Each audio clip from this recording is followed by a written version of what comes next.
안녕하세요, 현우였습니다. 이번에는 오피드 디자인 시스템의 두 번째 이야기인데요. 지금 현재까지 오피드 디자인 시스템은 0.5.1 버전입니다. 이제 기본적인 컴포넌트들은 거의 다 추가를 한 것 같아요. 그래서 마지막으로 컴포넌트들 한번 둘러보고 추가로 오피드 컴포넌트가 어떤 방향으로 개발이 이루어질지 이런 분야에 대해서 알려드리겠습니다. 먼저 인트로와 컬러는 아직 바뀐 게 없는데요. 컬러는 살짝 바뀌었습니다. 원래는 이제 백그라운드 엘리먼트 컬러가 총 8가지였는데요. 이제 7, 8이 없어지고 1과 2로 통합이 됐습니다. 백그라운드 엘리먼트 같은 경우는 1, 3, 5가 메인 컬러고요. 이제 2, 4, 6이 호버나 아니면 이런 서브 컬러입니다. 원래는 4개 컬러를 사용하고 있었는데 이제 7, 8이 너무 1, 2랑 비슷하다 보니까 그냥 없애버렸고요. 그 다음에 7, 8을 1로 통합을 시켜버렸습니다. 나머지는 따로 바뀐 건 없고요. 그 다음에 디비더, 이거는 그냥 가로선을 축한 거고, 액션 리스트는 이제 GitHub나 아니면 벨로그 왼쪽에 보시면 메뉴를 나타낸 건데요. 이제 특히 이거는 스티키라고 화면 위로 올라가면 이렇게 화면에 고정되는 속성까지 추가를 했습니다. 액션 메뉴는 저번에도 보여드렸듯 이렇게 액션 메뉴가 뜨게 되고요. 아바타는 사실 별건 없고 그냥 이미지를 나타내는 거라고 보시면 됩니다. 그래서 사이즈는 이렇게 조절할 수가 있고요. 스테이트 배지는 바뀐 게 없고, 이제 박스가 있는데요. 이거는 GitHub 프라이머 같은 경우는 박스가 이제 레이아웃 1호는 기초 엘리먼트인데, 이제 오피드 디자인 시스템에서는 살짝 다릅니다. 이제 그냥 요소들을 아우르는 하나의 레이아웃 박스 같은 개념이고요. 일단 기본적으로 이렇게 보더가 있고, 제목을 지정할 수 있고, 그 다음에 푸터와 헤더를 지정할 수 있습니다. 푸터 같은 경우는 벌셀의 디자인을 굉장히 많이 가져왔는데요. 사실상 벌셀 그 자체라고 볼 수 있습니다. 벌셀 세팅을 보면 컨텐츠가 있고 밑에 푸터가 있는데 이쪽에 설명이 있고 오른쪽에 버튼이 있는 식으로, 특히 버튼에는 저장 버튼이 있습니다. 그래서 이런 거를 가져왔고요. 헤더는 GitHub의 헤더를 가져왔습니다. GitHub 콘텐츠를 보면 이 헤더에 왼쪽에 버튼이 있거나 아니면 여기에 라벨 같은 게 있습니다. 그래서 그거를 가져왔고요. 버튼은 이제 크게 바뀐 부분은 없는데 이제 위드, 가로 길이를 설정할 수 있는 부분이 추가가 됐습니다. 원래는 그냥 안에 있는 텍스트에 따라서 가변 길이를 사용하고 있는데 지금도 가변 길이를 사용할 수 있지만 되도록이면 고정 길이를 사용하도록 좀 유도를 할 생각입니다.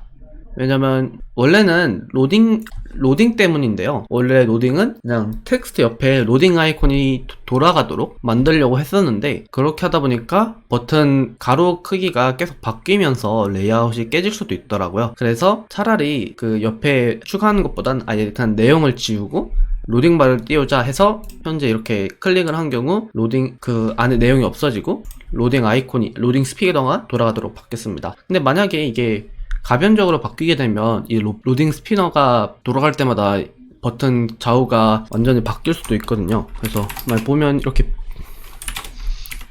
100%로 설정하게 될 경우, 이게 아니라 오토로 설정하게 될 경우 이렇게 가로 길이가 바뀌게 되므로 이렇게 오토로 설정한 대신 고정 길이를 설정을 해가지고 사용하는 식으로 유도할 생각입니다. 다음으로 코드 블록이 있는데요. 이제 코드 블록은 원래 컴포넌트에 있었는데 제가 스토리북 파일을 안 만들었더라고요. 그래서 만들어졌습니다. 이거 같은 경우는 그냥 코드 블록입니다. 코드 하이라이팅이 되고요. 랭귀지는 기본적으로 JSON입니다. 제가 그냥 데이터를 가공해서 보여주기 귀찮을 때 그냥 JSON 받아온 거를 그대로 뿌려버릴 때 쓰는 블록인데 이게 은근히 편합니다. 어차피 저만 쓰는 거라서. 근데 오피드 디자인 시스템 이제 저만 쓰는 게 아니라 좀 더 확장성도 고려를 하고 다른 분들도 써야 하기 때문에 이제 좀 후처리를 해야죠. 아무튼 그렇고요. 헤더입니다. 헤더는 아마 저번에도 소개를 드렸을 텐데 그냥 이렇게 그 탭랩이 있고 버튼, 그다음에 아바타 있고 여기 로고 있고 이런 식으로 되어 있고요. 이제 폼이 좀 바뀌었습니다. 이제 사실 디자인 자체는 별로 안 바뀌었는데 이게 라벨이 이게 텍스트로 되어야 돼가지고 아무튼 라벨 설정할 수 있고요. 이제 텍스트, 이게 그 리액트 노드인데 스토리북이 이거를 오브젝트 설정하면 이렇게 되더라고요. 이게 수정이 안 됩니다. 어쩔 수 없이 이걸 텍스트를 할 수는 없을 것 같고, 아무튼 이걸 딱 종합해서 이제 폼을 보면 알 수 있는데요. 이렇게 라벨이 있고 텍스트가 그 체크박스의 텍스트 같은 경우는 체크박스 오른쪽에 이렇게 뜨게 됩니다. 아무튼 이렇게 텍스트 필드 텍스트 에어리어, 셀렉트, 체크박스 이렇게 4개가 준비되어 있고요. 이제 아직은 구현은 안 됐는데 나중에 이제 오토 컴플리트를 만들 생각이 있고요. 이제 인풋 외로 스위치도 구현할 생각이 있습니다. 일단은 이렇게 4개가 기본적으로 있고요. 텍스트 필드랑 에어리어에 이렇게 작성을 하고 뭐 셀렉트도 선택을 하고 서밋을 하면 이렇게 그 값을 가져오게 하고 있습니다. 이제 이거는 그냥 그 리액트의 forward ref, forward reference 기능을 사용을 해가지고 그냥 일반 인풋, 뭐 텍스트 에어리어 이런 식으로 사용하셔도 되고요. 네, 저는 개인적으로 리액트 훅 폼이라는 라이브러리를 좋아해가지고 이것도 지금 리액트 훅 폼으로 만들었습니다. 그래서 뭐 아무튼 레퍼런스나 이런 온체인지 같은 거를 다 연결을 해놔가지고 일반적으로 사용하시는 것처럼 사용하셔도 되고요. 아무튼 뭐 여러모로 그냥 직접 사용하시면 됩니다. 이제 여기서 약간 그 비하인드가 있는데요. 이제 셀렉트를 보시면 이게 그냥 브라우저 기본 UI입니다. 이게 저도 셀렉트 기본 UI가 좀 마음에 안 들어가지고 이제 좀 이게 되나? 이게 수정이 되나 한번 문서를 봤는데요. 그냥 문서에다가 셀렉트의 디자인은 어렵다 라고 그냥 박혀 있더라고요. 그래가지고 그냥 그 밑에 이거는 포기를 하고요. 이제 CSS 속성 중에서 이런 인풋의 기본 구성 요소를 숨기는 옵션이 있어요. 그래서 그거를 이용해가지고 이쪽에 원래 있던 화살표를 숨기고 이제 제가 쓰는 아이콘 팩인 펄 어쩌고 아이콘을 통해서 이렇게 푸터 캐럿 바텀을 추가를 했습니다. 그래서 이렇게 사용하시면 되고요. 뭐 호버 효과는 그냥 제가 좋아하는 아웃라인 파란색으로 만들었습니다. 그 다음에 아이템 테이블은 저번에도 설명드렸던 것 같고요. 대신 이게 링크를 추가를 했고, 그 다음에 그 외에도 이제 그냥 원래는 이름, 텍스트, 그 스테이트, 그 다음에 버튼 이렇게 있었는데 그 나머지 하나로 컴포넌트를 추가해가지고 필요한 경우 이제 그냥 커스텀 컴포넌트를 추가할 수 있게 바꿨고요. 자, 아마 추가적으로 이제 버튼 아이템을 추가를 하거나 아니면 다른 인풋 아이템 이런 것들 상호작용할 수 있는 여러 요소들을 추가할 것 같습니다. 그리고 이게 그 가로 길이는 어떻게 설정하냐고 생각하실 수도 있는데요. 이거는 플렉스 옵션을 사용해서 추가를 할 수 있습니다. 지금 보시면 이렇게 4개로 쪼갤 수가 있는데요. 이렇게 그 다음에 이렇게 플렉스 1, 지금이 플렉스 1, 얘가 플렉스 2, 얘가 플렉스 1을 차지하고 있고요. 그래서 4등분하면 얘가 4분의 1, 4분의 2, 그 다음에 4분의 1 차지하고 있고, 얘는 그냥 플렉스 0은 아닌데 아무튼 가장 작게 차지하고 있습니다. 그래서 이렇게 플렉스 같은 경우는 이렇게 지정할 수가 있는데요. 내가 여당 안 했나? 아무튼 왜 안 했지? 아마 여기에는 표시가 안 되는데 원래는 이렇게 플렉스 이게 아마 기본 설정이 라서 그럴 텐데 이게 플렉스를 지정해가지고 만약에 얘를 2배로 하고 싶으시면 플렉스 1을 주고 이런 식으로 하시면 됩니다.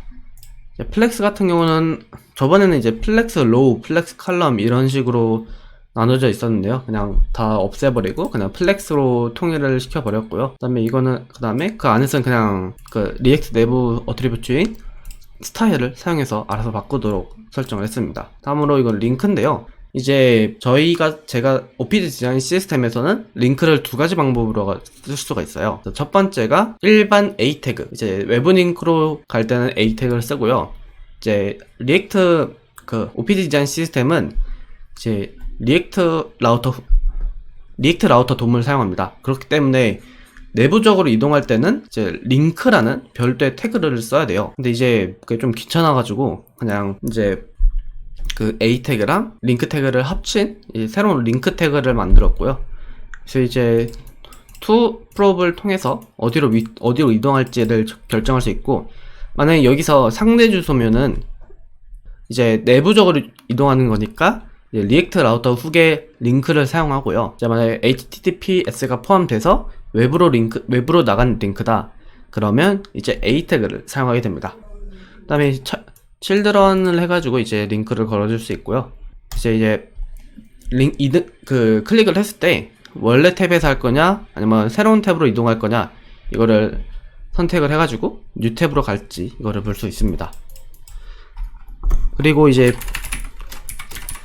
만약에 이제 외부 링크로 간다고 하면 기본적으로 이렇게 외부 링크 아이콘이 뜨게 되고요. 필요한 경우는 이렇게 숨길 수 있습니다. 뭐 색상 같은 경우도 그냥 이렇게 뭐 조절할 수 있습니다. 그리고 이제 밑에 언더라인 같은 경우는요, 원래 있는 원래 CSS의 텍스트 데코레이션 속성의 언더바가 아니고요, 이제 그냥 별도로 볼더 바텀을 추가를 했습니다. 이거 같은 경우는 만약에 텍스트 데코레이션의 언더라인 같은 경우는 이제 글자 중간에 잘리고, 이제 이런 아이콘 같은 경우는 아예 이제 언더바가 안 입혀지는 문제가 있는데요. 그래가지고 그런 걸 좀 해결하고자 공간도 띄울 겸 이렇게 볼더 바텀을 사용하게 됐습니다. 뭐 이렇게 아우터 링크도 있고요. 이제 페이지 헤드는 그냥 디비더랑 똑같습니다. 딱히 다른 게 없어요. 그냥 칸을 나누는 가로선이고, 대신에 이제 좀 페이지 헤드라는 태그명을 가지고 있다, 이런 느낌입니다. 스페이스는 진짜 그냥 공간만 벌려주는, 이게 스페이스거든요. 이건 그냥 그 예시 보이드 컴포넌트고, 그래서 이제 그 높이를 이제 뭐 150으로 늘리거나 아니면 이렇게 해서 공간을 벌릴 수 있다, 이런 개념입니다.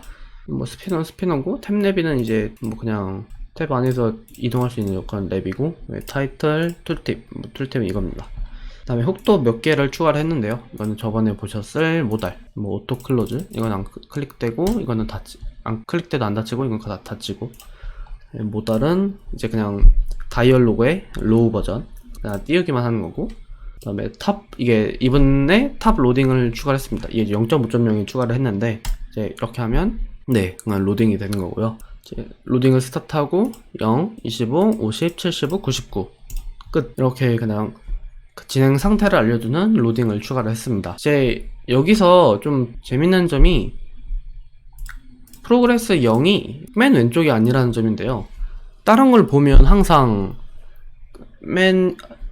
프로그레스 0이 그냥 맨 왼쪽 아예 안 보이는 게 아니라 살짝 왼쪽으로 나와 있는 걸, 이제 그걸 구현한 거라고 보시면 됩니다. 이제 99랑 0 사이에 매핑을 해가지고 그냥 여기 0이고 100 이렇게 알아서 잘 조절되도록 설정을 했고요. 그래서 엔드로딩, 이렇게 스타트 로딩, 이제 1초 뒤에 엔드 로딩, 이런 식으로 사용을 할 수가 있습니다.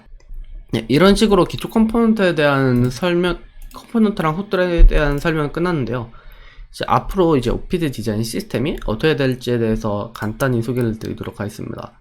일단 OPG 디자인 시스템은 기존의 OPG 컴포넌트처럼 그냥 컴포넌트 뭉치가 아니라 이제 마이크로 카피나 아니면 여러 UX UI적인 다양한 개념을 포함하기를 원합니다. 그렇기 때문에 이제 컴포넌트랑 훅들은 완성이 되었지만, 이제 그렇다고 OPG 디자인 시스템이 아예 베타에서 벗어나는 건 아니고요. 이제 슬슬 이제 문서화도 시키고, 이제 마이크로 카피에 대한 것도 정해줄 생각입니다.